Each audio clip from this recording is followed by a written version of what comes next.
থেকে উঠে আসছে, এটা নিয়ে কি বলবো? না, বিভিন্ন স্টেট থেকে সাধারণ মানুষ তারা বলছে না তো, এটা বিজেপি RSS করছে।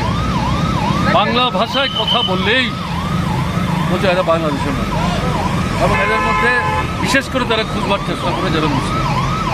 এখন দেখেছেন আপনারা পশ্চিমবাংলার মুখ্যমন্ত্রী তিনি উল্লেখ করে বলেছেন গত 21 তারিখ তিনি আমাদের শহরে বিরাট বড় জনজমায়েত করেছেন বাৎসরিক কর্মসূচি, তাতে তিনি উল্লেখ করছেন এটা কী হচ্ছে। আমাদের রাজ্যে এই জিনিস করবার জন্য কোনো কোনো সংগঠন এই স্লোগান তুলবার চেষ্টা করছে। আরে মুসলিম অংশের মানুষ, বাংলা ভাষা তার মাতৃভাষা, সেই ভাষায় কথা বললেই সে বাংলাদেশি হয়ে গেল, এটা কে স্থির করবে? কী হচ্ছে?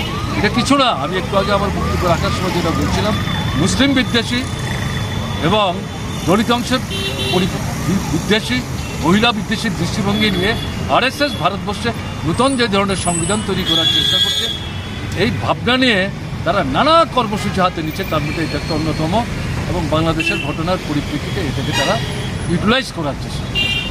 এটা ঠিক না, আমরা এটা সমর্থন করি, আমরা প্রতিবাদ করছি।